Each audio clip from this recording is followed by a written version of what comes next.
All right. I'll get to that in a minute, but what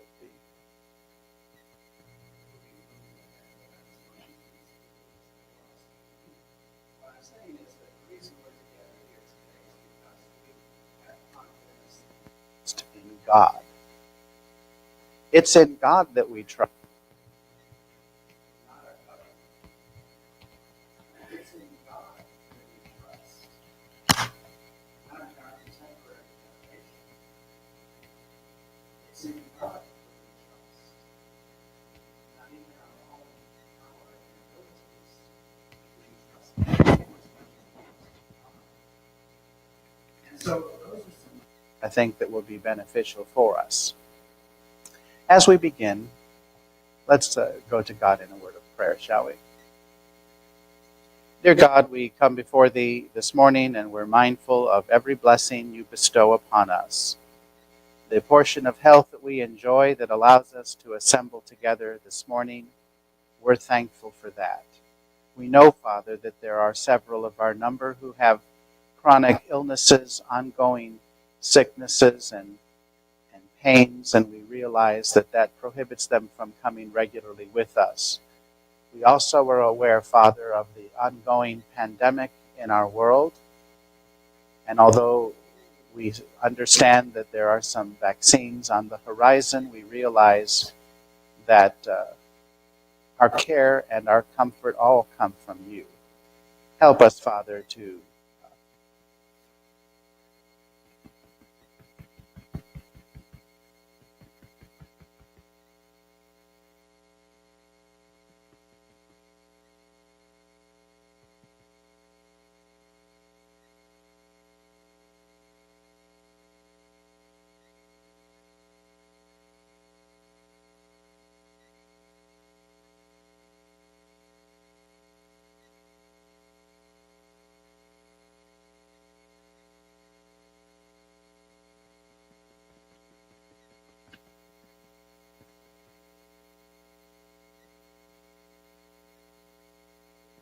the judgment of the great harlot who is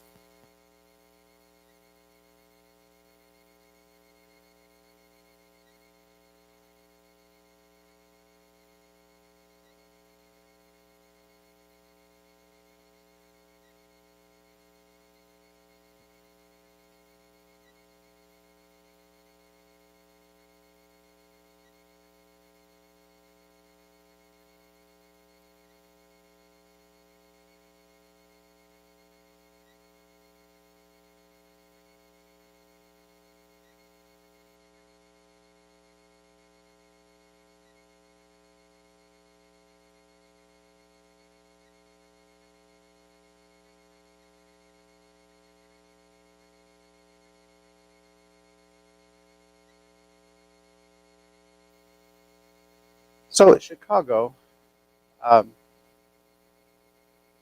Sometimes it's referred to as the Windy City. And if you've never visited Chicago, then you probably can't appreciate that. But it's situated a significant amount of wind that comes through the city.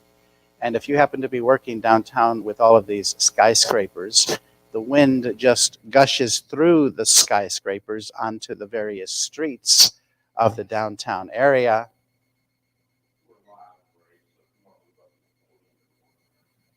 All right. Should I turn this off? All right.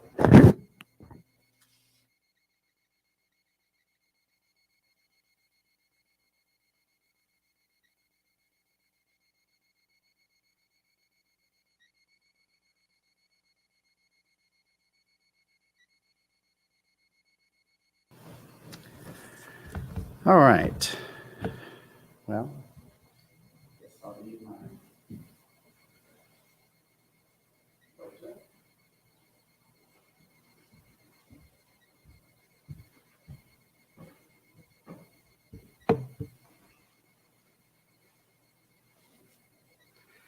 so Chicago can be very windy off of Lake Michigan. So it's called the Windy City for a reason.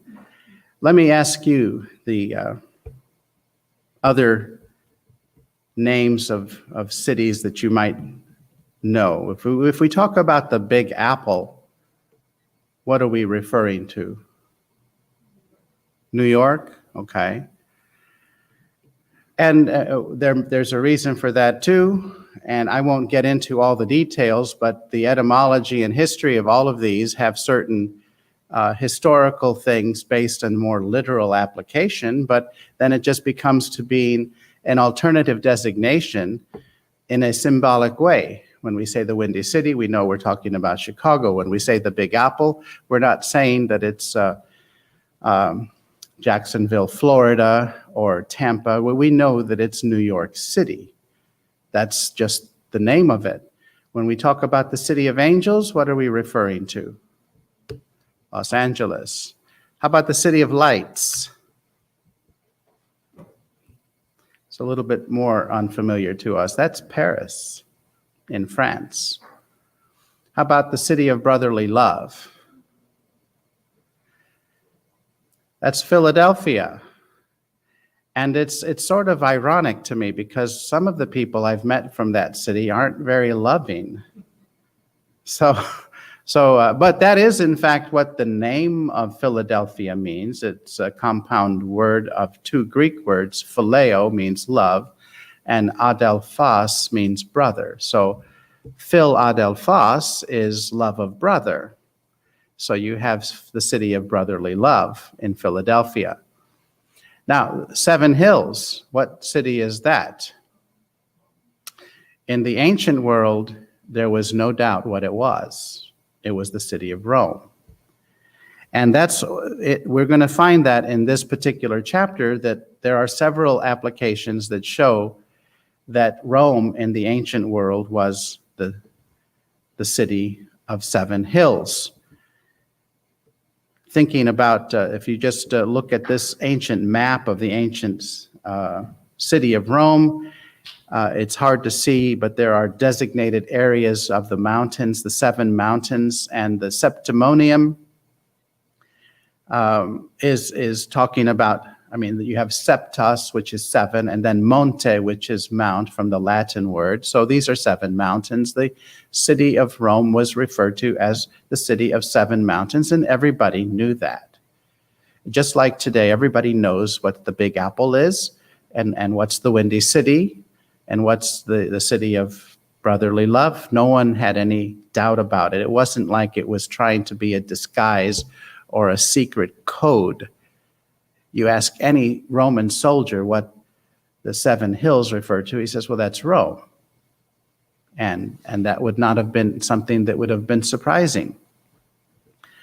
And so you see that Rome had been known as the Urbs Septicolis, the Latin, and the festival of the Septimontium was celebrated every year this month in December to commemorate the enclosure of the seven hills within her walls. And this is referred to by the document that Suetonius wrote on the 12 Caesars.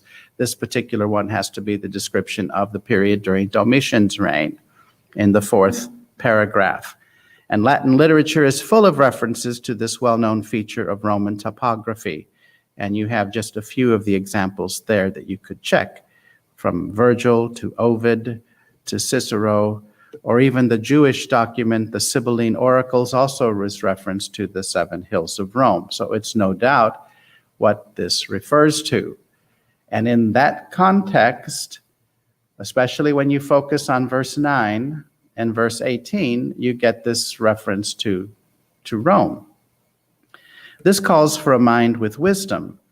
The seven heads are seven mountains on which the woman is seated. They are also seven kings, 5 of whom have fallen. One is, the other has not yet come. And when he comes, he must remain only for a little while.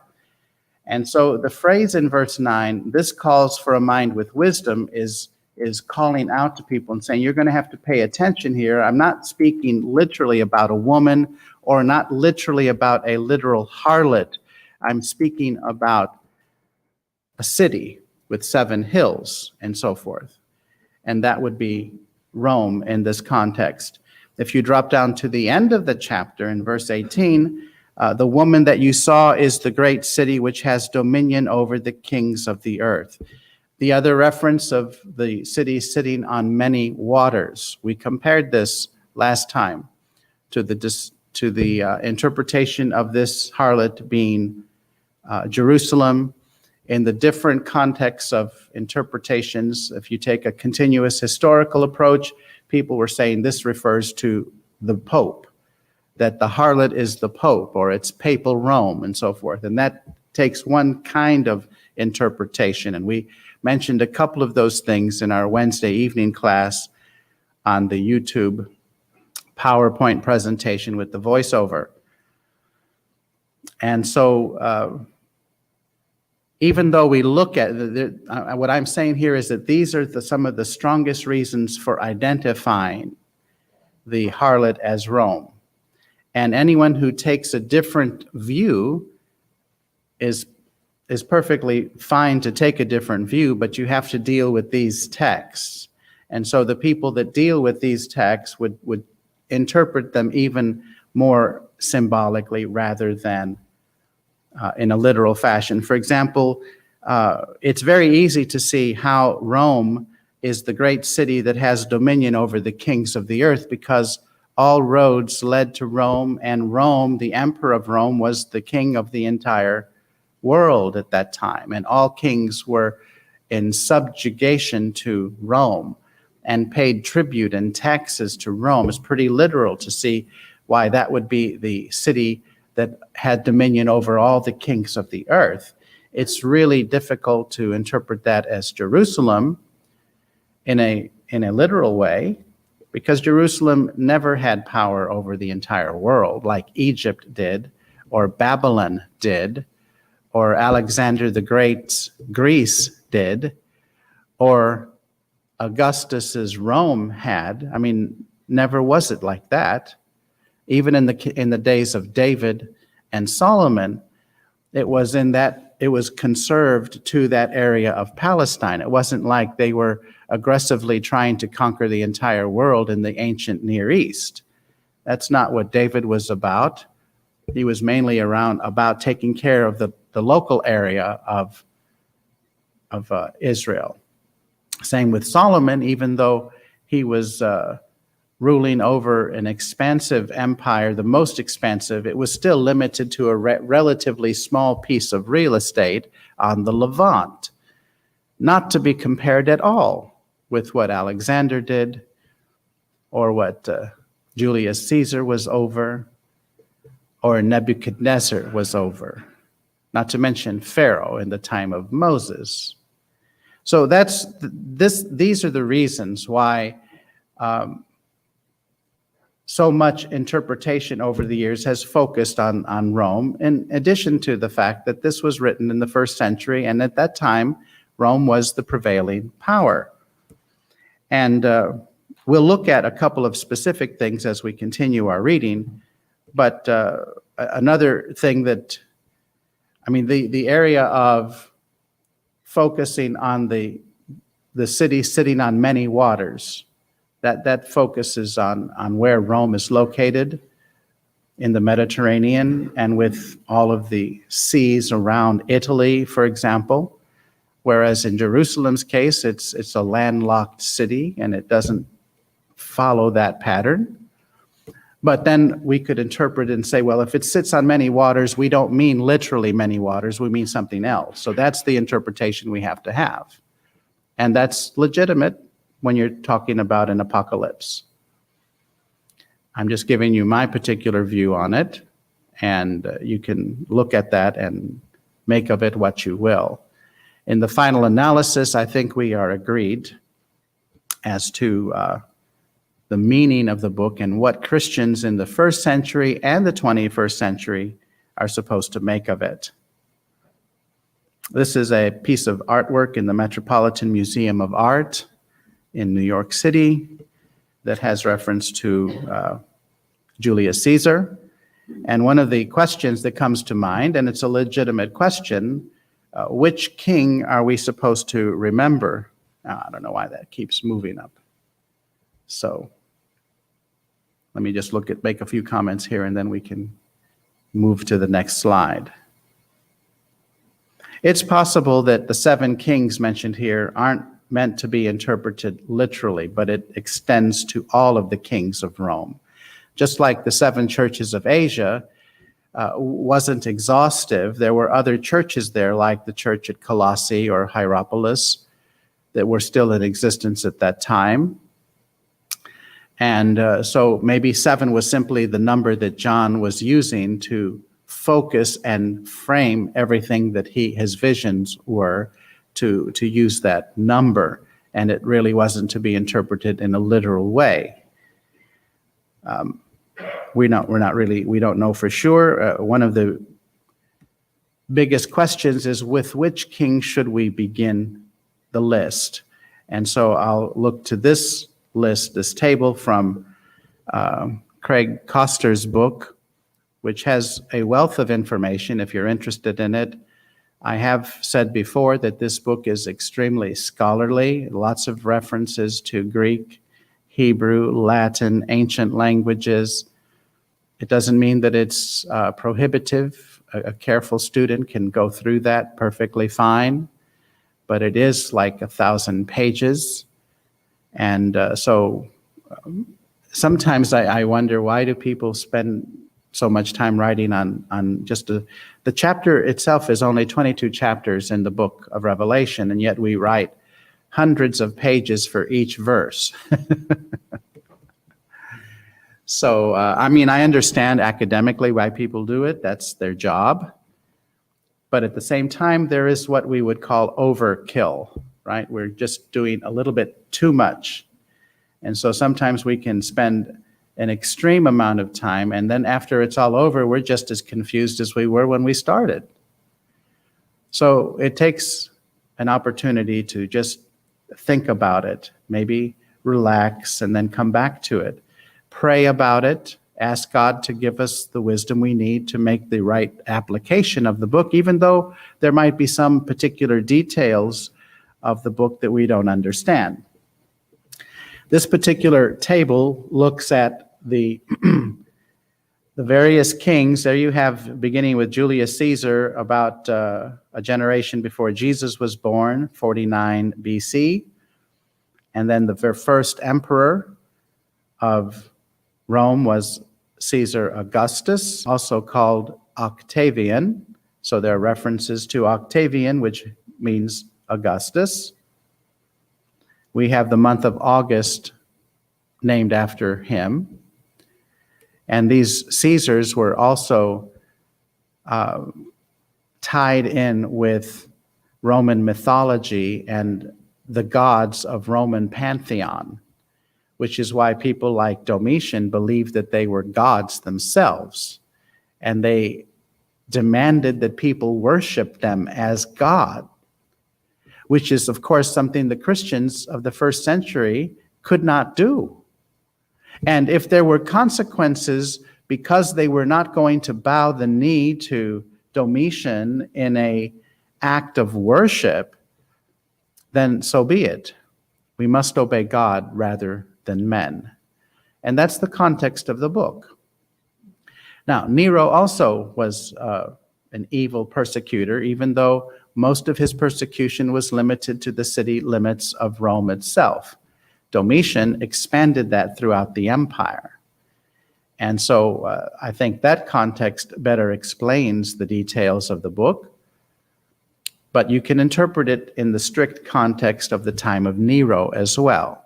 And if you do that, then you have to interpret the harlot as Jerusalem from a preterist perspective. And still not quite finished with that one.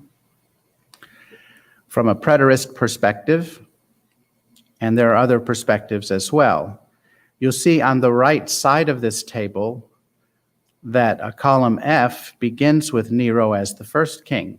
And if we begin with Nero as the first king, and the one who is, and then is not, and then comes back again, you have another persecutor in the name of Domitian.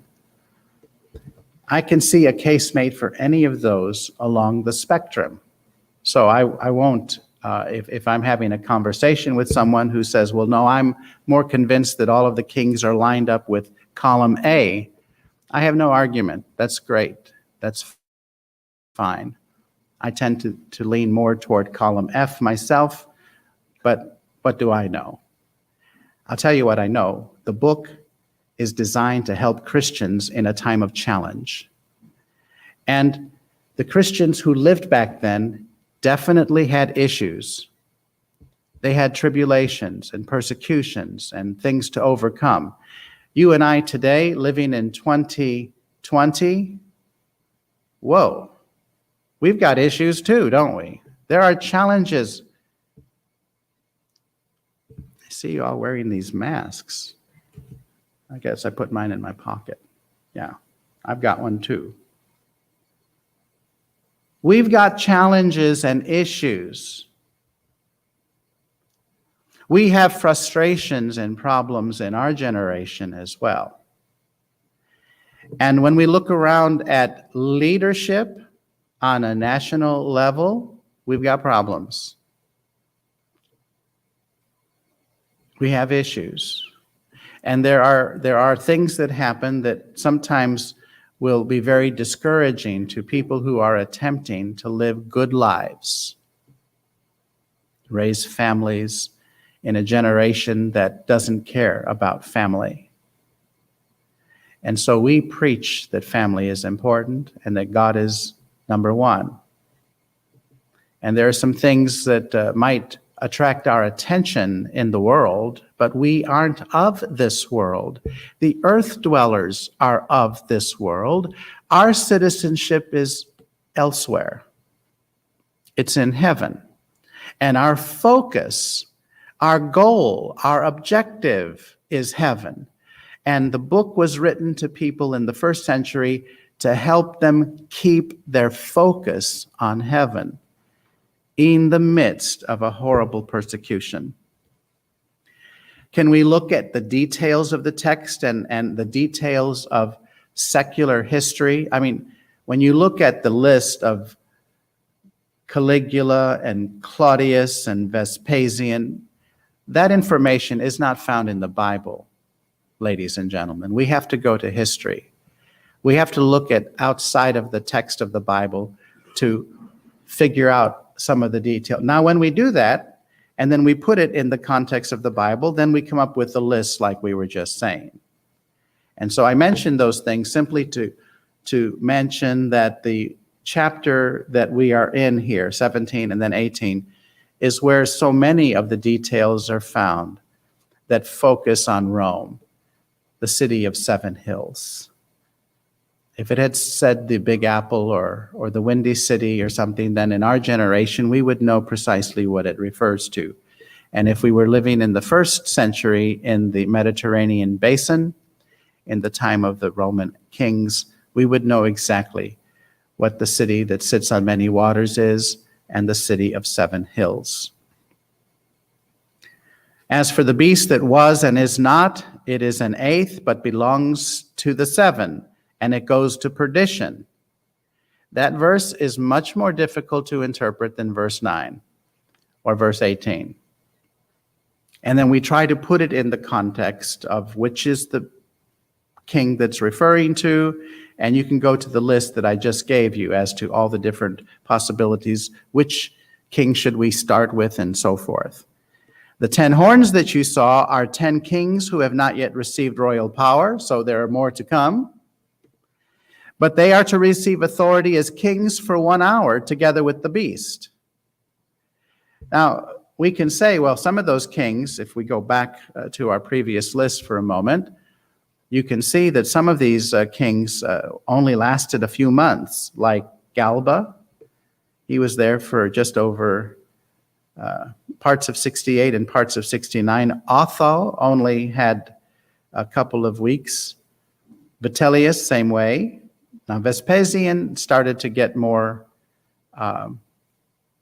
control of things, and he had enough personal security detail to keep his job for 10 years. Of course, back in those days, when you wanted to become king, all you had to do was kill the reigning king, and then you could say, I'm the new one. If you go back to Israel, Zimri lasted 7 days. Wasn't very much. Maybe he put that on his resume. I was king. Wonderful. Well, not for long. And so we can tie this in and say, well, maybe these are kings we should totally overlook because they weren't there very long, and that's one way to interpret it. But no matter what you're doing is you're trying to look at the text of the Bible and then look at the list that Suetonius has of the 12 lives of Caesar, which is the oldest history that we have of that period of time. Fortunately, we have copies of that, and we can study it. Suetonius also mentions Christ, which Tacitus also mentions, and Josephus. So there are at least 2 Roman authorities that talk about Jesus being crucified under the order of Pontius Pilate, and 1 Jewish authority, Josephus, that was writing for the Roman kings as a historian. And those are outside of the Bible, and the Bible corroborates with it. Most of the time, what we have to do is find some archaeological artifact or maybe some bas-relief that some Assyrian monarch had several artisans work on for years, and then they would put that up around the palace, and then later on we would find these artifacts and then bring them over to the famous museums of the world that we have in Paris and in London and in New York and in the Oriental Institute of Chicago. And even that is a question of what right do these museums have of taking these artifacts out of their original country. And so that's another debate that we won't pursue here.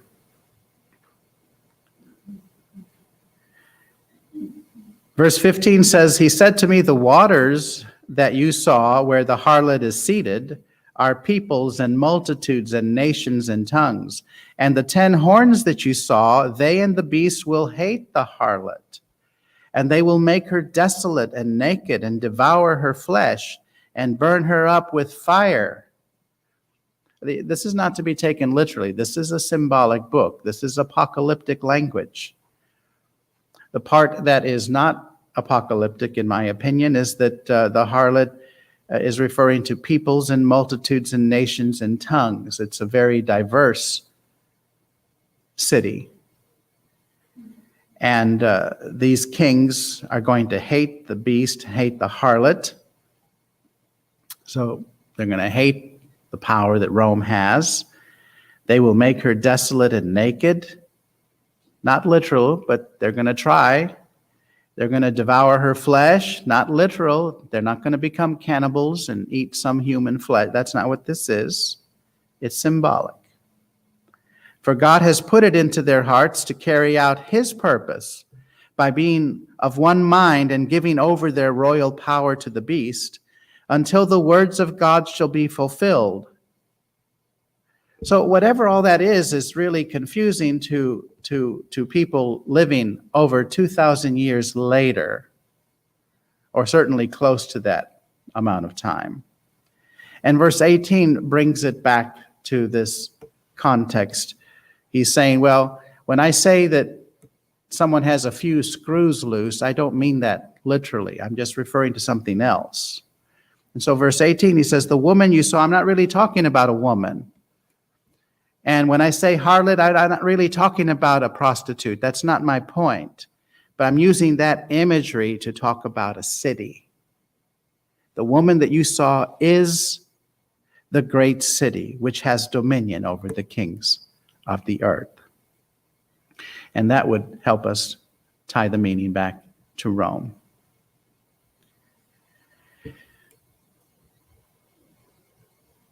In chapter 18, the woman is described as a harlot in chapter 17, and here it's referring back to Babylon.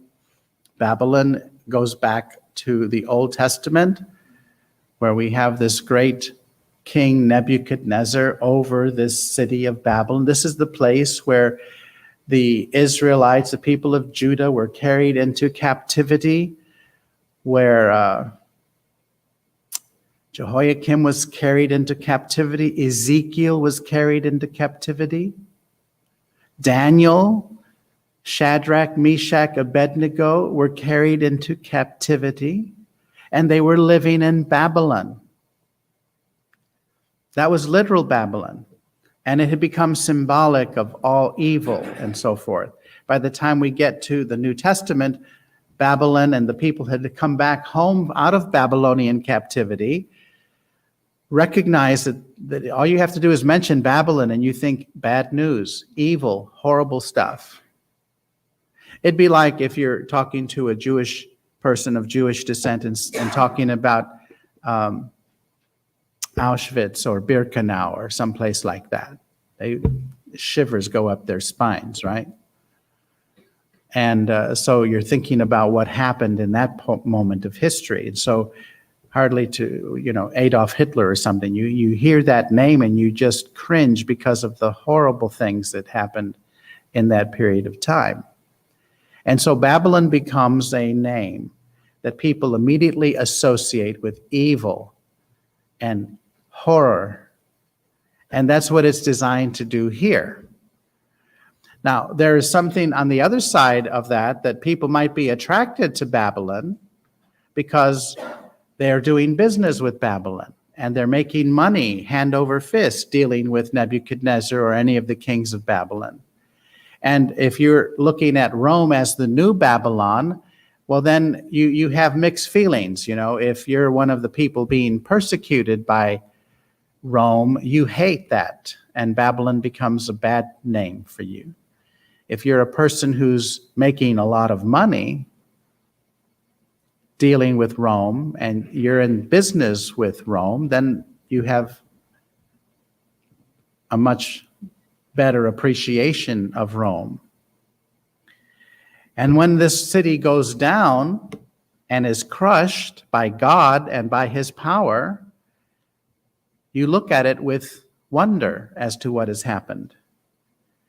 So this is what John is seeing, this vision. I saw another angel coming down from heaven, having great authority. And the earth was made bright with his splendor. And he called out with a mighty voice, "Fallen, fallen is Babylon the Great. It has become a dwelling place of demons, a haunt of every foul spirit, a haunt of every foul and hateful bird. For all nations have drunk the wine of her impure passion, and the kings of the earth have committed fornication with her, and the merchants of the earth have grown rich with the wealth of her wantonness."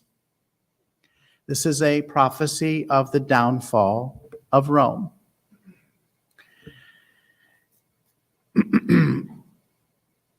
When we think about a place that used to exist and now is no longer, you use the imagery of no one lives there anymore.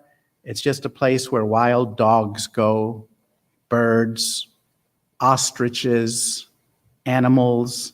No one lives there. No person lives there. And if you see a place like that, you say, this once was a great place, but now has just been totally devastated. There's no time that we could actually point to Rome as actually literally being that way. It's just an exaggeration to make a point. We're not supposed to interpret it literally. The same would be true if we apply the harlot Babylon to the city of Jerusalem. Jerusalem throughout history has always had people living in it, at least from the time of biblical times till now. There's only one city other than that I can think of that has continuous history, even hundreds of years before the New Testament days, and that's the city of Damascus. And that has been a continuously inhabited city since you can even think about it. Jerusalem and Rome, the same thing. And so we interpret it in a not a literal fashion. Then I heard another voice from heaven saying, "Come out of her, my people, lest you take part in her sins." Let me just pause here. Let's make a time out. It doesn't matter what the harlot or Babylon represents. If it's Jerusalem or if it's Rome, the message to God's people is the same. Come out of that worldly place and worship God alone. Now, you and I, we neither live in Jerusalem nor Rome, certainly not ancient Babylon. But the message for God's people today is, come out of the world. Ye are not of the world. Don't love the world, nor the things in the world. For the things of the world are passing away, and they are transient. The angels coming down from heaven and saying, this city is going to be destroyed. It's going to be so wiped out that not even a jackal can live there. So you come out of that place, my people, and don't you dare share in their sins, lest you take part in their plagues. For her sins are heaped as high as heaven, and God has remembered her iniquities. Render to her as she herself has rendered, and repay her double for her deeds, and mix a double draught for her in the cup she mixed. Was that the first bell? All right, thank you. People always ask me, well, didn't you just hear one bell? Why do you always ask that question? And the answer is I am focused so much on the text of what I'm trying to teach that I can't tell if it's one or the second bell. My point in focusing on this here is that we need to pay attention to God's word. I have been feeling frustrated and depressed lately over a lot of the things that have taken place in our country. I'm admitting that. Now, what can I do about that? I can't do anything about what's going on beyond my control. I can pray, and I can focus on God's word, and I can attempt to live the life that God wants me to live. And I can also attempt to influence others with my perspective on what I think things should be like, if anyone is interested in them. I haven't had any phone calls from Washington lately to ask my opinion. But if I were to receive one, you could bet I would give it, and I would share.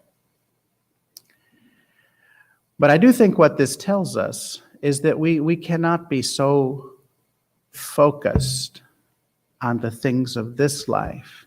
If we are, then let me ask you, you will be frustrated with the events.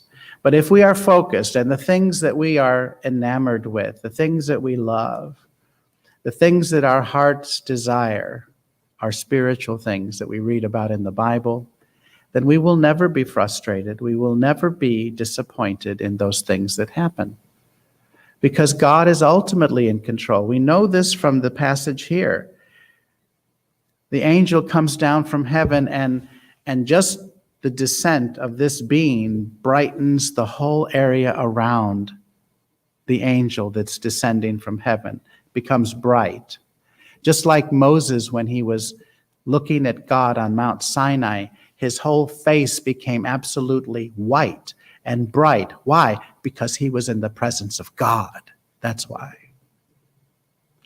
Everything here is in darkness, but the things of God are bright and white and beautiful.